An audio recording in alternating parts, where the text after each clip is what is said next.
Hello everyone, welcome back. It's been a while. Let's take a good look at Alice's new shift form that she had just gotten released. Not really too familiar of what it's going to be, and to get this idea is we're going to watch this video that Adis had now just dropped off. A little bit late to the party, but let's go ahead and start the video and let's take a good look at her.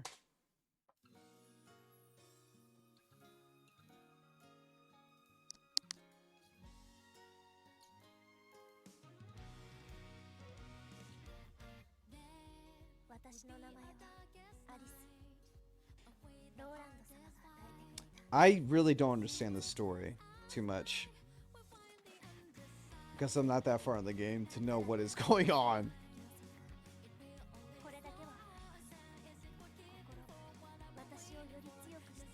I think her shift form, her number one, her just regular form was alright. She looks too much to look like Italia, the healer. Dahlia, whatever her name is.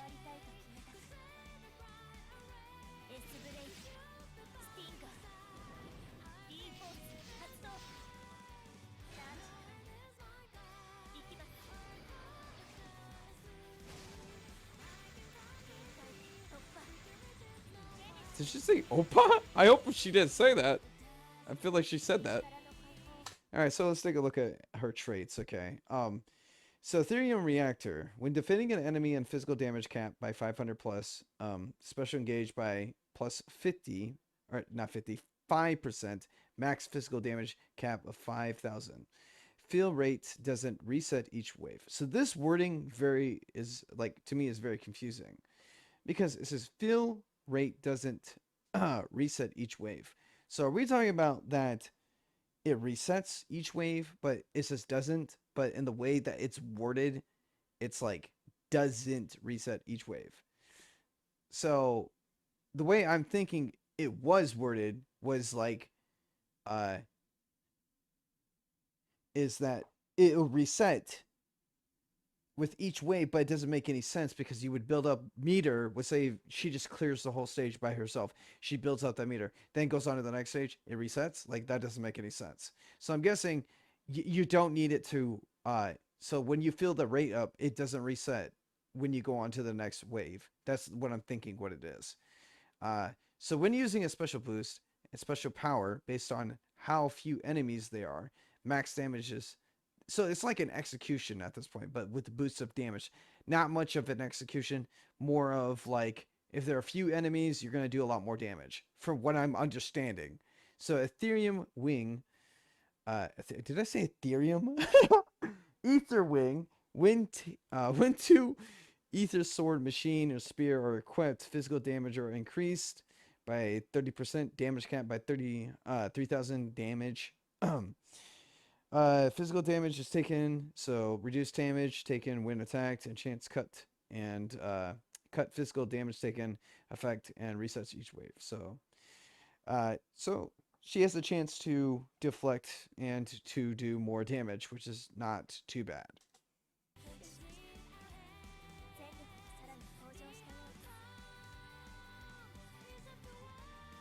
So we already saw in the video of the preview, skill 1 is an instant close gap, which is she could just teleport right through or right to the enemy instantly, and to do her full-on combo with the rest of her kit, which does medium area, long range, light attack around target, then her 3 charge and deal medium area, light combo attack that launches enemies into the air, which is all right.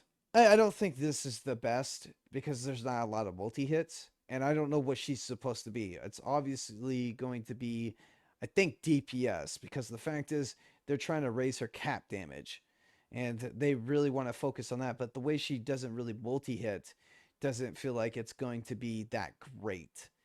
With her powerful light combo attack with all enemies, which is I think is actually really freaking good because it gives a unit and strength debuff, which is like 50%. That's huge. I think that's actually a good special attack to be using against like a unit. It's not like units, it's just a unit. So I feel like there's potential there in PvP.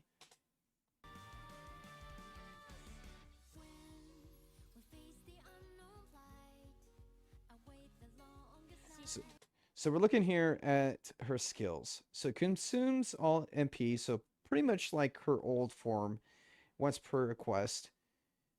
Once per request? What? That is a wait, that's weird.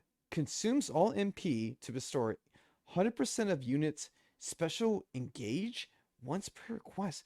What does that mean? That I don't know what that means because it doesn't make any sense. So, when using a special, use all skill stocks to boost damage and damage cap. When at least 9 stocks are used, max damage 135% and damage cap. Holy crap, that's insane. Damage cap is like 13,000. Wow. That's not bad. But 9 stocks, is that the total of stocks that she's going to have with her kit? Like S1, so like let's say S1 has like 4, you know what I'm saying? Like S2 is 2 or 3, and then S3 is like 2, something like that. And then when it's at least 9 stocks is used, like when she uses them, then increases her damage. Boost speed, which is all right. It's like you can get that from any arc, or I should say certain arcs. It's not too hard to find, or just characters that could just boost your team speed. I think it'd be really insane if that actually doesn't have a cap where you'll have a support unit that would boost the speed of units that she is supporting. That's just a bard type of thing. Duration. Okay, so blade or reconstruction. Duration strength debuffs units 50%, excludes some debuffs, so some are not going to really hit. When recovering from strength debuff, give. Holy crap. That's crazy. Raw debuff on a unit. And recovering from strength debuff, give strength buff to unit. So what does that mean? Are we talking about when we hit something or we debuff something off of a unit, they're going to get that strength buff back?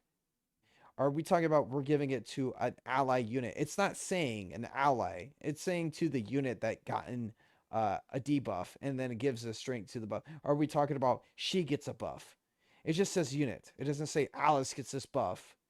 So the wording is like you have to actually play this character to understand it of what is going on. The wording is kind of all over the place. So wing barrier reboot. When unit is revived, fully restore the trait of ether wings cut physical damage taking effect. So when a unit is revived, that's crazy. Wow. So it seems like she's going to be like she needs a team to do certain things. Like not she doesn't really need a team, but it seems like they want her to actually be on a team to do certain things. So we see a lot of the things that she learns below. So true dual wielder, and a lot of people are going to look at I'm saying wielder because she wields two weapons, and maybe it's a you know what, true dual wield. I was gonna say wielder because like she's a wielder. She can hold two weapons. I guess wielding it is the same thing, but I like to call it that. So she got advance, aim, vitals. That's pretty good. Royal, proud force is all right. Royal armor is all right. It's kind of the same thing that I'm seeing off of the old Atlas. Giant killers is pretty good. Light crit is pretty good. Light Mega Drive is pretty good. Machine Mega Boost, Sword Mega Boost. Definitely going for a DPS here, and just needing a team. So she's definitely going to fall on DPS if that's what people are looking for.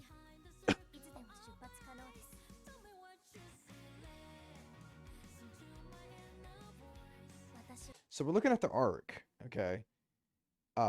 Light physical attack damage is definitely 20% whenever taking thunder attack. Gradually cuts magic attack damage taken and resets each wave. And during a counter, chance to stun. Wow.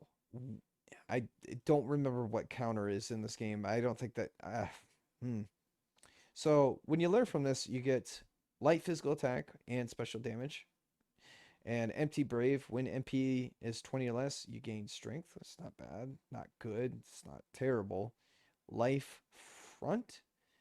Is it fort? Oh, fucking fort. I'm sorry, I didn't mean to cuss. Boost defense based on how little HP is left. Wow. Tanks. That would I don't think there is a life fort in this game, but that sounds amazing. So counter, fast, magic barrier, and machine high boost. That's not bad, but yeah, I don't think I would roll on something like that.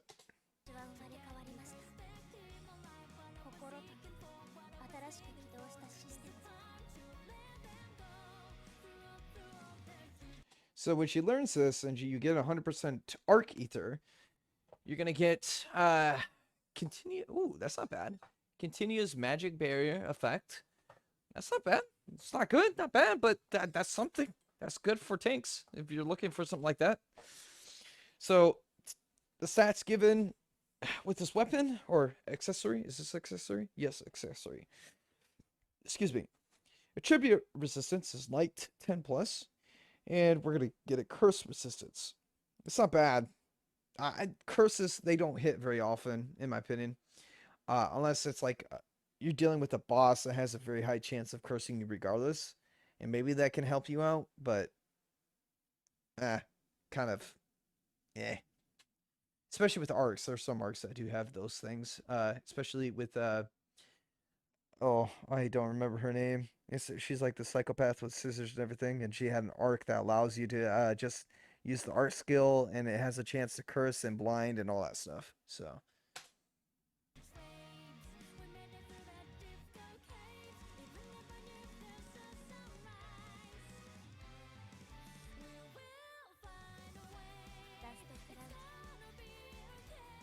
Now, the conclusion of what I have to say, I thought there was going to be more to that, but the conclusion that I would have to say about this character is that should we roll for her? Should we go and roll? I don't think so. Unless you want a waifu, then that waifu is definitely going to be your type of character. She's just the same standard DPSer that you can easily pick up. The only difference is she's a actual light unit, which is actually not bad to pick up, but not like all in, try to get her as fast as you can type of character, or like roll in is far better than this character. But like I said, if you're rolling for a waifu character, this is your character.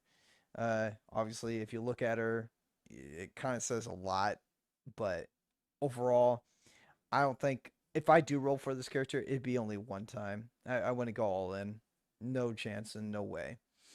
Uh, but anyways, that's my conclusion. That's what I think about this character and how I feel about her. I think she's all right. I think she's decent.